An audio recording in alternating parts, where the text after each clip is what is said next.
Power to the truth. This is Margo, and this is Wednesday, October 17th, 2018.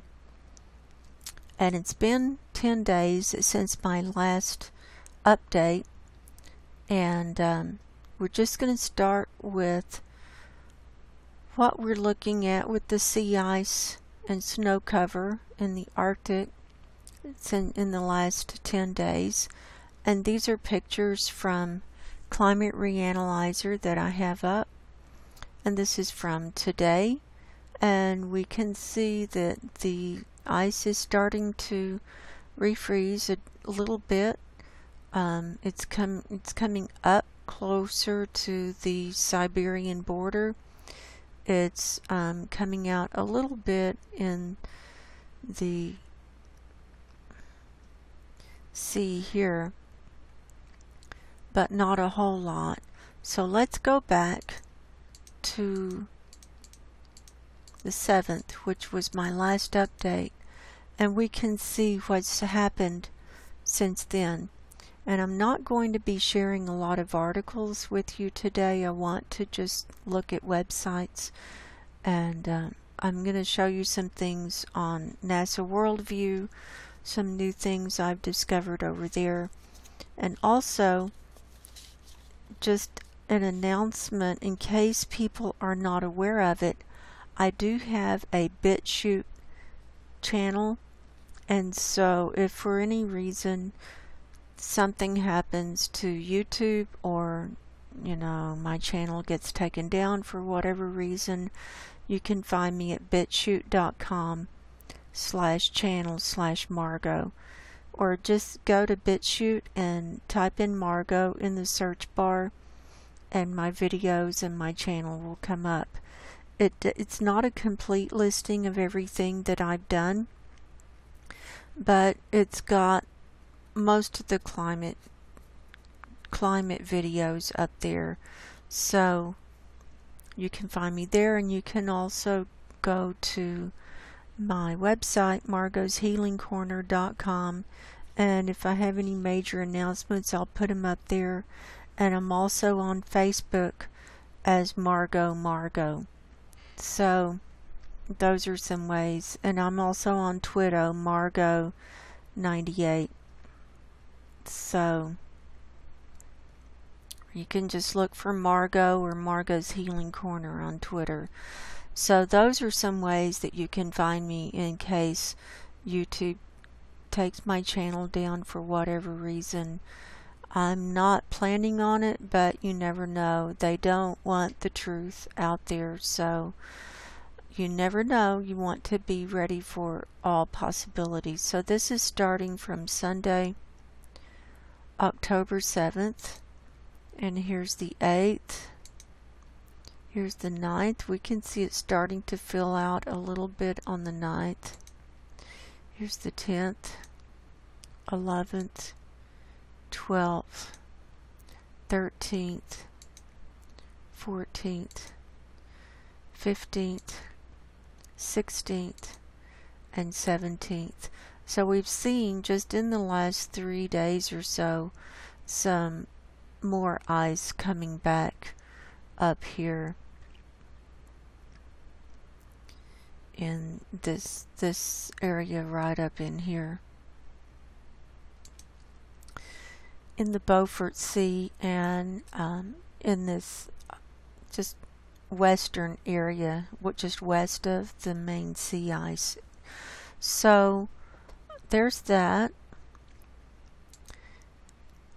Here's the GIF from the Navy, U.S. Navy, as of today, October 17th. And you can see it's mainly purple. And we can see that it's almost all the way back to the Siberian coast here. And it's coming back just very faintly up here in this Bering Sea, or Beaufort Sea. And then we're getting a little bit more blue here, which is the thicker ice. And then it's getting a little bit thicker on this Canadian coastline, and it's going down reforming along the edge of Canada, edge of Greenland, and it's reforming in these little tributaries in these Canadian islands. Here's the Navy gift for 30 days. It goes back 3 weeks and then forecast for a week into the future. And so they're predicting that it's going to come back a little bit more here on the western side. Not much is happening on this eastern side, and it's still quite warm in the Arctic, and we actually have a heat wave going on up there. And for those of you who are following all of the different forecasters and people who follow all this stuff and articles and things like that, you'll see that it's just very warm over the Arctic, and so it's not a normal refreeze, and so we're kind of in no man's territory. We don't know what to expect. Things are different this year than they have ever been. Here we have Climate Reanalyzer, and this is the 2-meter temperature anomaly. Here we're looking at the North Pole, and this is in Celsius. Sorry, I'm feeling a little out of it at the moment. This is in Celsius degrees, and we can see the brown goes up to 10 to about 15 degrees Celsius. This is warmer than normal. And when you get into the red, that's about 20 and more degrees Celsius warmer than normal. And so we have this whole area right over the North Pole where it's this is the air temperature is much warmer than normal, and also to the north of Greenland. So, and it's also going up this west side of Canada and all of Alaska, and coming into the Bering Sea and the Beaufort Sea as well. And then it's covering Siberia. The edge of Siberia is much warmer than it should be as well. I'm not going to do much of a global forecast. I'm going to be focusing on the Arctic. So that's kind of my plan for today. I don't want this to be an 1.5 hour long video, and I have a lot to show you on NASA Worldview.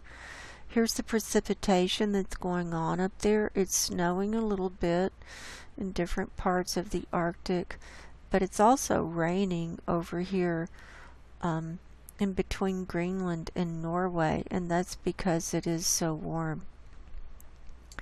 And we have a very strange jet stream set up, and here it's divided and coming down through Canada and then across the northeast in the United States, and then it's divided and coming across the southern United States.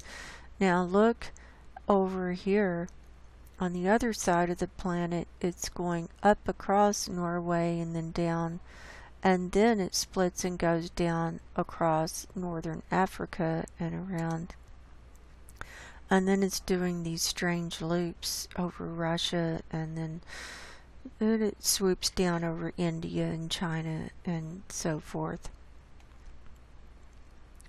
We have the sea surface temperature anomaly that I'd like to look at, where you can see where it's so red. This is where the sea is much warmer than it should be, and this is keeping the ice from refreezing the way it should.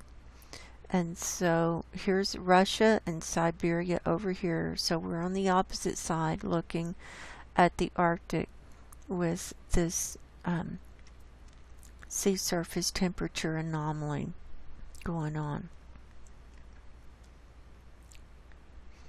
Now I'd like to just go over to NASA Worldview next.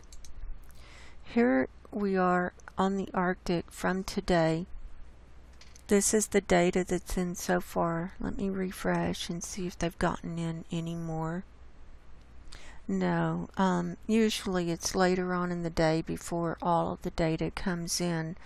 But we can see this black hole as no data because the sun has set in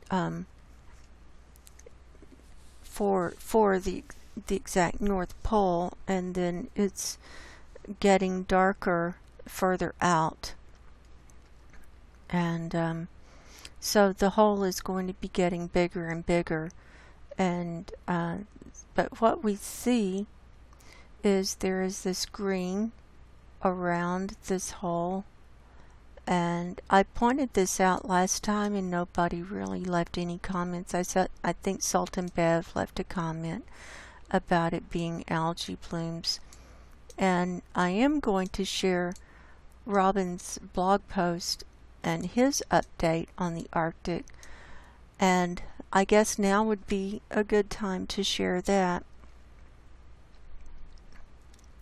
because he contacted Sam Carana about that green area. And so here's Robin's update. It says from Wednesday the 17th. So he just put this up. And this is an Arctic sea ice update. And it's dated October 16th, but he's in New Zealand, and so he's like 19 hours ahead. So a report from the Arctic as the sun sets over the North Pole. And he says, until Margo was able to do another of her updates on the Arctic ice, I'm going to share what I can see with my own eyes by looking at the same set of data I look at every time. I've tried this year to avoid reactions like there's going to be a blue ocean event or no, there's not, we bought ourselves another year. The first thing that stands out is that the sea ice extent has not changed that very much since the official end of the melt season almost a month ago. And that's what I was showing as well. And then he made a video to pick up some of the features that stand out, and so he made his video showing the sea ice temperature and showing that it's going down over the North Pole and different things. So I'll leave the link below and you can go to this blog post and also watch his video. And he says, as can be seen clearly here, temperatures are much warmer than the historical average.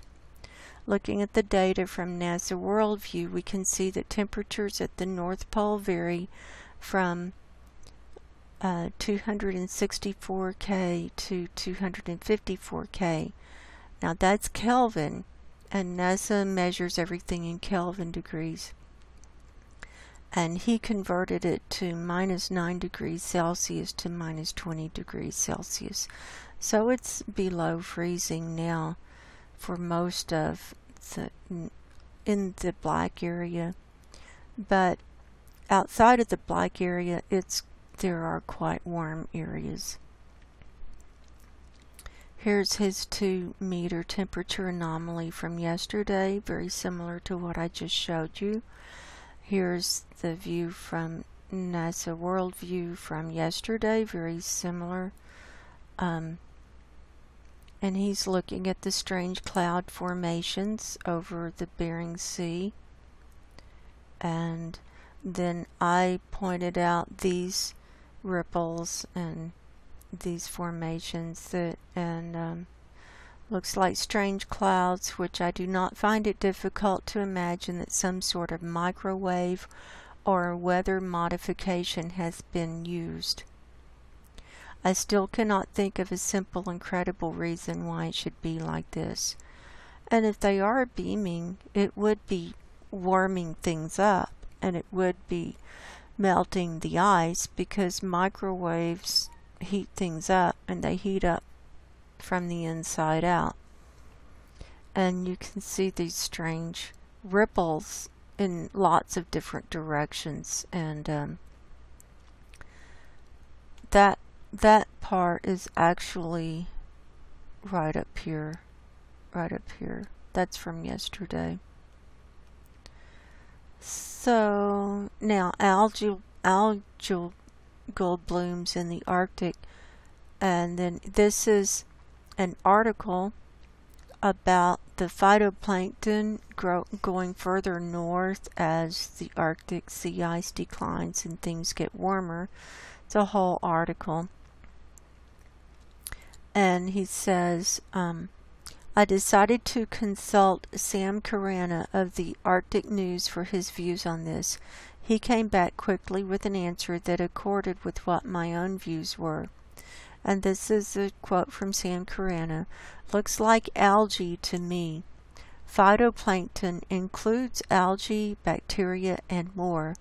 Terminology can be confusing. Cyanobacteria are sometimes considered to be algae. I guess there will be ships taking samples reporting soon. And that was the end of that quote. And then he continues, the various species of algae are vastly different from each other, not only in pigmentation but in cellular structure, complexity, and chosen environment. As such, algal taxonomy is still under debate, with some organizations classifying algae under different kingdoms, including Plantae, Protozoa, and Coromista. While the overarching kingdom classification is not always agreed upon, the species, genus, family, class, and phylum of each alga generally are. To further complicate this nomenclature, single-celled algae often fall under the broad category of phytoplankton. And then he's got some pictures of the area that he's talking about. And I talked all about this in my video last time too. And I actually did a search back through 2000, which is as far back as you can go in NASA Worldview for pictures up there. And every year there were these green things that were showing up every year. The earliest I saw was this year, September 17th, when I first saw the green. And but I saw it every year. So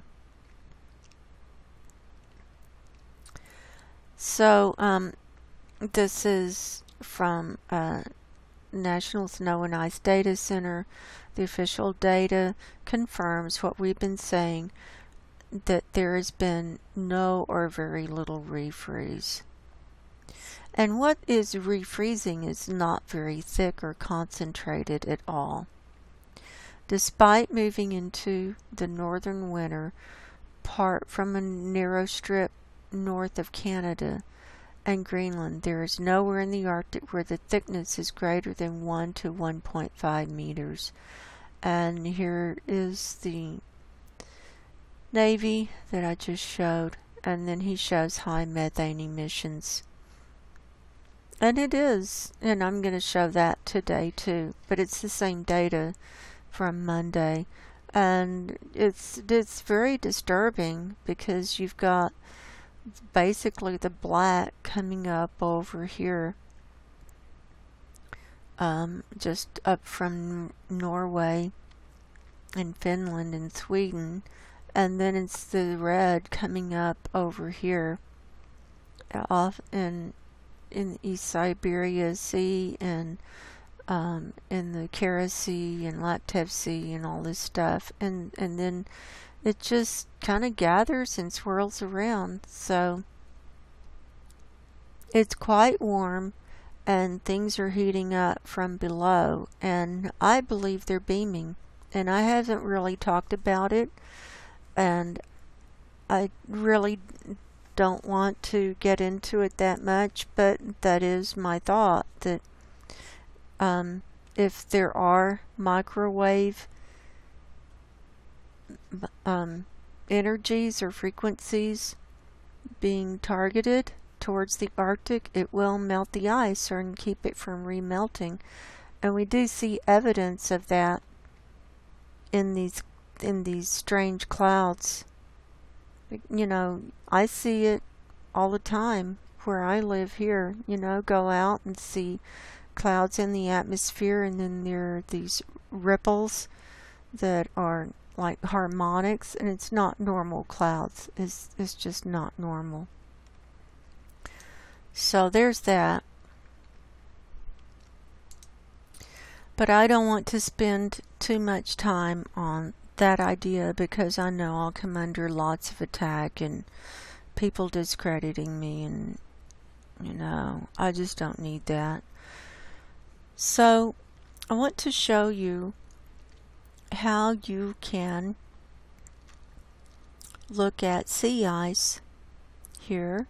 There are a couple of layers to add, and one of my viewers, actually my friend Dave from England, turned me on to these layers in order to see sea ice, so I'd like to thank him for that. And we want sea ice down here. And this is sea ice concentration and snow extent.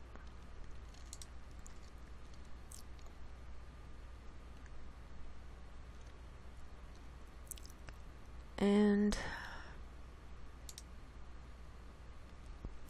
here it is. Here it comes. And so what this does with the blue marble layer, it cuts out the clouds. So you're just seeing the earth. Then when you turn this sea ice concentration and snow extent layer on, you can see how far out where the sea ice is, and snow on the land, but on the water it's mainly going to be sea ice. And you can also see the concentration by putting your pointer over here on the graph on the left. It's showing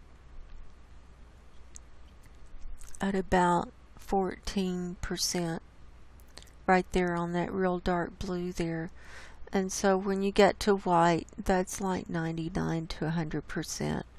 So the only places it's really getting concentrated is down here and down here, just north of Greenland and Canada, and then down here in the Beaufort Gyre, where the water is kind of pushing the ice up against the coastline, and a little bit of white down in these little tributaries.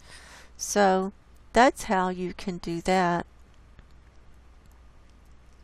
I thought we had data in from, yes, we've got data in from today.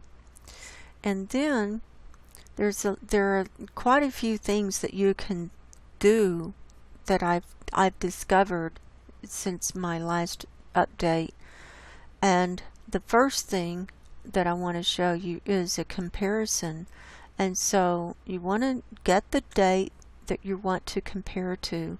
So we've already got the date here for today, October 17th, 2018, and we're going to start a comparison. And so now I'm going to change the date, and I want to look at last year on the same date.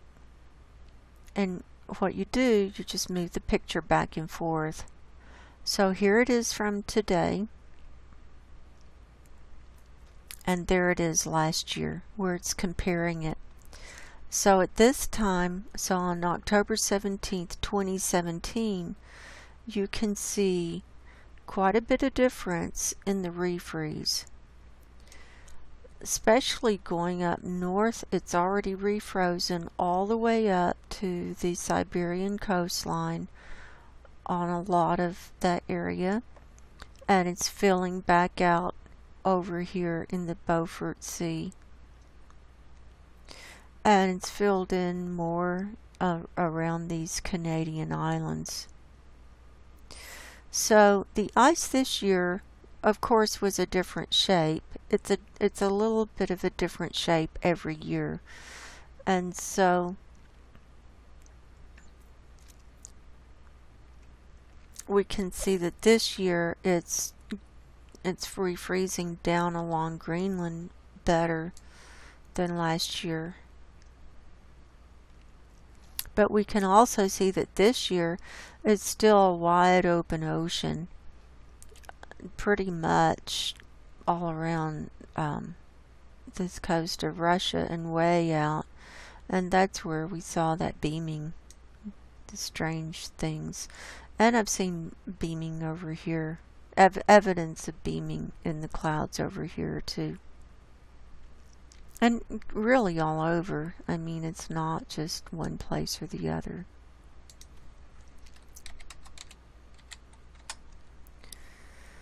I mean, you know, you look at your cell phones. I mean, those are using beaming technology. And people are getting sick from, you know, being in the line of those things. They're getting sick. People are getting brain cancer and tumors and, you know, lots of problems. Okay, here's from October 17th, 2016. We can see that it was a more solid mass out. So look at the difference here from today and 2016. Although the sea ice got low in 2016, and it's not very concentrated, as we can tell. Now 2015,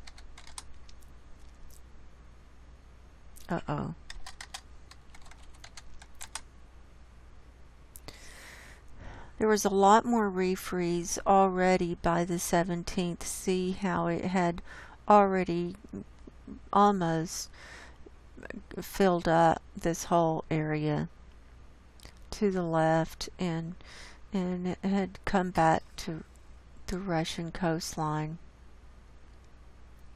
So we see a big change just since 2015. Not much refreezing on the right side yet, but it comes back later. Let's look at 2014. Now this sea ice pattern is different. Look at how open that water is there and this area over here. But it was still more sea ice than what we have now. And let's look at 2013.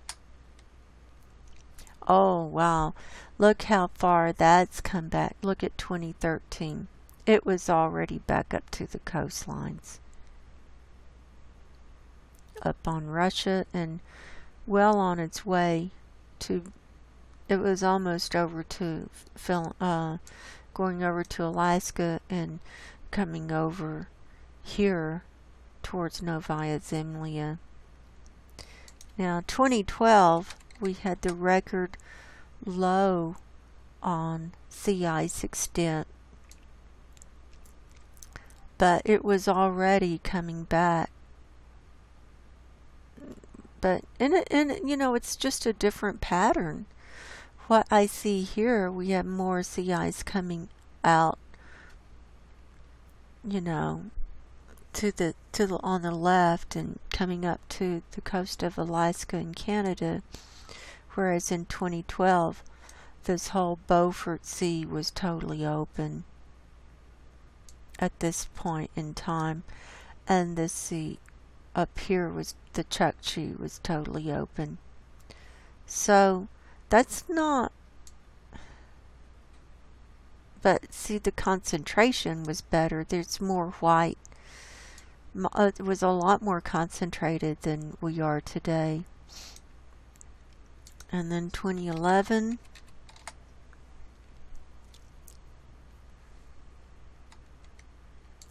And 2010.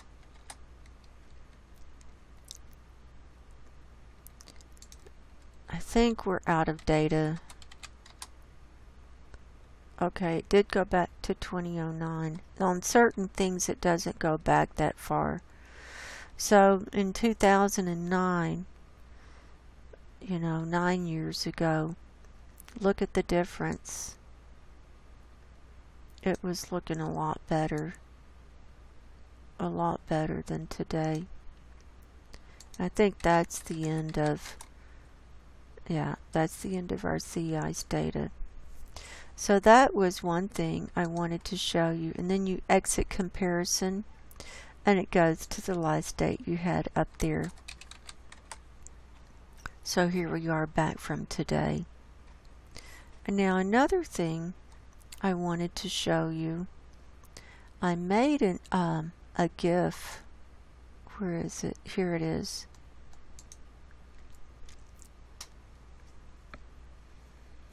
I made it from NASA Worldview, and it's actually showing day by day from October 1st through through today, through the 17th. Let me open this up. It's got the date down here. I want to show you how to make one of these GIFs. And these are handy to have, like if you want to embed them in a blog post or on Facebook or on your website or something like that. You can create one of these GIFs and just embed it. And people love GIFs. And it's also a way to get a lot of information out in a very concise way, because pictures can convey a lot of things going on. That reading an article, it's like your brain has to process it, but you can look at a picture and say, oh, looks like the ice is coming back here, but it's not coming back there, and this and that. And you can get it pictures. That's why I like using pictures. So this is the GIF that I've made. And now I'm going to show you how to make a GIF. I have up here, I've already got the GIF made over here. What I did was you click on the camera button and you put your beginning day here and your ending day here, and then you can move this little bar so to go faster or slower. I like it kind of slow so that I can see what's going on, and it will only take up to 30 frames to make a GIF. Movies, you can make them longer, and if you want it to loop, you hit this so that these little arrows are lit up, and then if you want to just play the movie without making a GIF, you just push on the play button. The only thing I don't like about this is that this box stays visible while the movie is running, so you have to move it over. So you can move it over there, and then the days show up down here, and then the movie runs. That's the only thing I don't like about, you can't, and if you hit that little X, it stops the movie. And now to make a GIF, animated GIF, you click here, and then you can change the size of your screen, and then you just click create GIF. That's after you've got your movie already loaded up. And now it's creating it.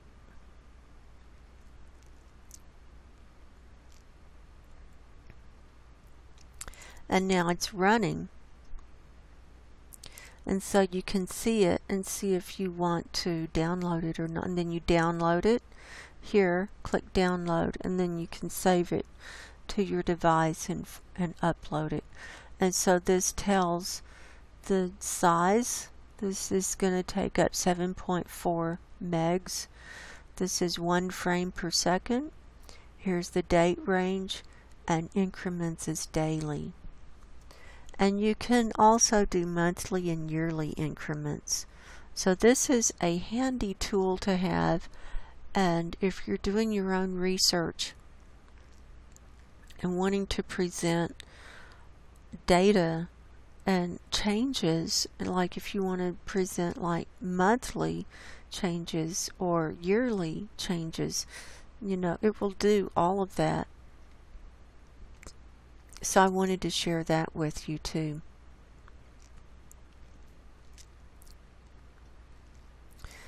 So I think that's all that I had on that. Now I would like to go over to CAMS, and I've already got some CAMS things loaded up. I'm going to, I will just leave the other thing.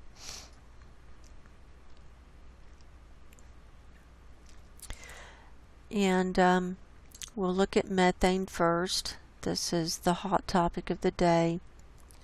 Our latest data is from Monday, October the 15th. I use surface level. A lot of people use different levels from the atmosphere. I like to use surface level because this is a more clear picture of where it's actually coming up out of the earth, and you can correlate that with temperatures and activities, human activities and civilization and heat engines and things like that going on. So it's having to reload. Now this is the North Pole view. And so the data is for Monday, and then it's going into the forecast period for Tuesday, Wednesday, Thursday, Friday. And so we can see that all of Europe and this whole area is it turns into a big blob of methane that comes out over the Atlantic Ocean. It also streams up into the Kara Sea and into the Chukchi Sea and off the East Siberia ice shelf right there, and circles around in the Arctic.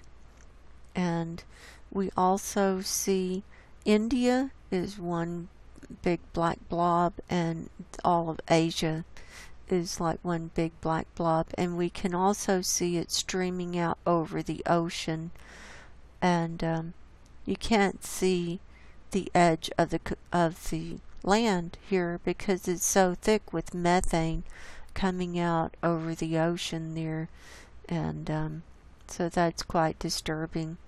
And we also see it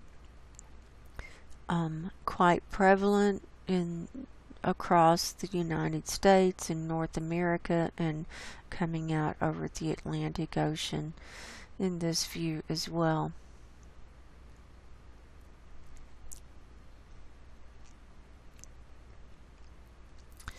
We can't really see the southern hemisphere from this view, so if you'd like to see the southern hemisphere, let's just go to a global view here, and people can see what methane is like for their part of the world here. So we'll let this movie load again.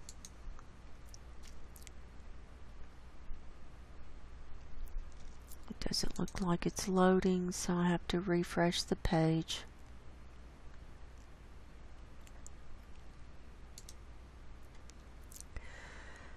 Okay, while that's loading, well, what you can see is a definite demarcation from the northern hemisphere to the southern hemisphere as far as levels of methane.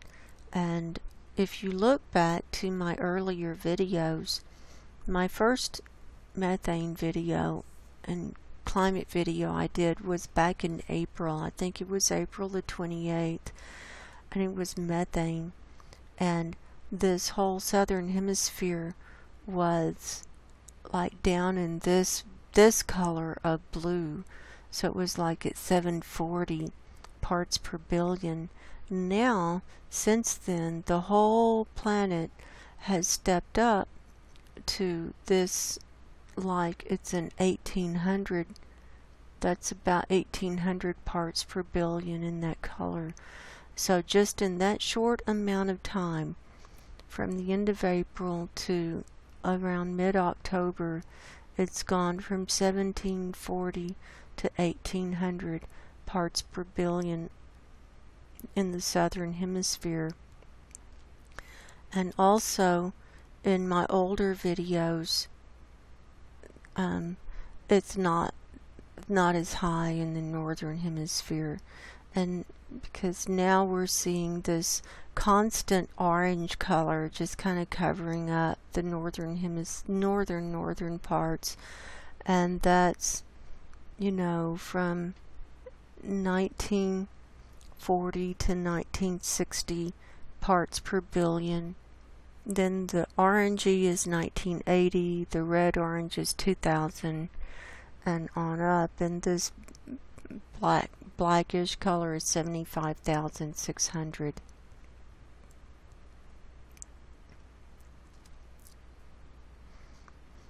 And we are seeing higher levels of methane coming out of the Antarctic areas as well. You can see it here. It's coming up around the coastlines of the Antarctic. And of course it is sunlight down there, and so it's warming up, and so there are methane stores in the ocean and under the ice all over the world. It's all over the planet. It's not just in one place or another.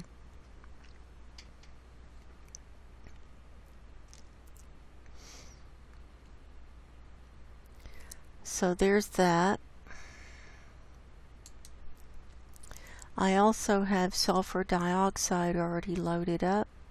This is the Pacific view, and if you think about all of the earthquakes that we've been having recently, the sulfur dioxide that you're seeing being released is basically around the Ring of Fire and where all these earthquakes have been going off. And so normally when you see, this is reloading, that's why it's kind of flashing like that, but it'll stop flashing now. And what we're seeing, when you see the red, normally that's a release like from a volcano. We've been seeing this red up here in China for the last few weeks. I'm not sure what that is from. It's still releasing in Hawaii and in Mexico and up in Alaska. We've had a lot of earthquake activity. Also on the Redoubt volcano, it's had a lot of earthquake activity. And then Indonesia has had a lot of earthquakes, and Fiji, and this is the Solomon Islands and Fiji and Vanuatu, this whole area, and then this part of Indonesia to Papua New Guinea has had a lot of large earthquakes. We've had some deep earthquakes. We've also had some earthquakes up here off the tip of Russia, and so that's been happening. We're also seeing sulfur dioxide being released in central Australia, and also from Tasmania down here, and also from the northern island of New Zealand. Also off the coast of South America, there has been a lot of earthquake activity over here, and we do have volcanoes going off over there. And so as these earthquakes are going off and the volcanoes are going off, it's releasing more sulfur dioxide in the atmosphere, and the sulfur dioxide turns into sulfuric acid. It breaks down into sulfuric acid and turns into acid rain and acid snow, and it also eats away at the ozone layer.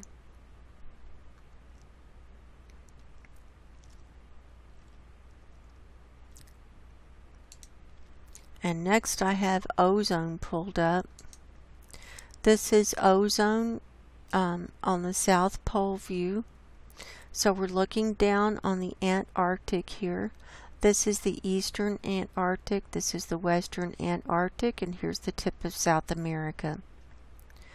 And our data goes through today, and I'm starting with today as the base time so that we can see what they're forecasting, and it just has to reload. And so what we can see, okay, this black line denotes the demarcation between the aqua color and the blue color, the purple blue color. The aqua color is 200,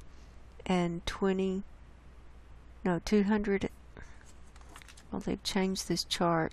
No, it's 220 Dobson units, and the blue purple color is 200 Dobson units. And then it goes down from that inside this circle, and this is directly over the South Pole, and it's supposedly this is the thinnest that the ozone, this is the thinnest it will be this time of year is when it is the thinnest. But now that the sun is back up, it should be starting to thicken back up down there. But one thing that I've noticed is, notice a break in the ozone here as it comes up. See that right there? I'm going to pause that. See the break in the red? And so that there's a thinning that's actually coming up north, and I'm not sure why that is, but there is a thinning coming up. Then so the red is thicker. Now this is total column ozone, so this is the good ozone that protects us from cosmic rays and UV radiation and stuff like that. So we're not seeing a lot of protection down here in the Antarctic, and it actually goes down into the black at certain points, and the black is 100 Dobson units or less.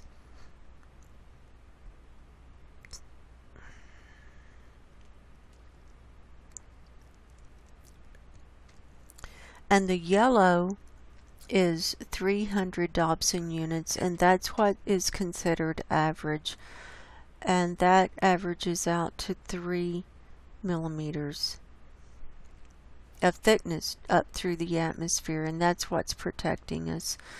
And so when it gets below that, we're in trouble. I mean, that's all I can say, we're in trouble.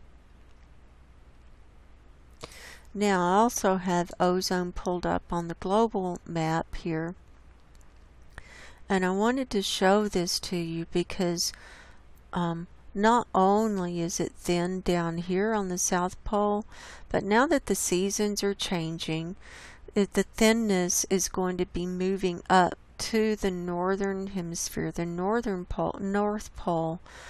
But what I find disturbing is it's thinning more around the mid-latitudes and in the northern hemisphere.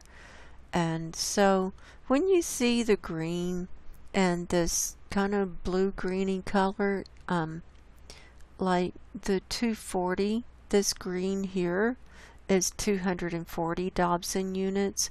That has gotten to be a wider band even since my last update. You see it's quite wide going all across Mexico and the southern part of the United States, all across the Atlantic, and then across, and then over the Pacific. It's the same. It's really quite thin over the Pacific, and then the green, or the chartreuse, is 260 Dobson units. So that's quite thin, and we see that 240 coming in more up here in North America, and there's a big area. Look at over Alaska and the Northwest Territories. It's much thinner over in Canada, and also over here in Europe. And it's also thinning in the North Pole. We do expect that to be thinning in the North Pole, but it should be growing back in the South Pole as it's thinning in the North Pole. So this is something we're going to be watching during this winter season for the North Pole, and the southern season for the South Pole, because we've got holes in the ozone layer, and it's not coming back to me, to my eye. I don't see it coming back. I see it getting thinner. Now there are parts that are a little thicker, like over here, from northeast Canada up to Greenland, and then coming off of China and Asia and stuff. But it's just so much thinner in so many places, and I don't understand why. I don't know why that is. So I'd like to go ahead and sign off. I don't want this to be an hour and a half, like I said. Time is short, folks. It's really time to get your spiritual houses in order. No one knows the day or the hour, and so you need to go ahead and get your spiritual houses in order now, so that you're not caught by surprise. I think time is much shorter than we thought. My name is Margo. My website is margoshealingcorner.com. And until next time, God bless everyone. I love you. Go in peace, and goodbye.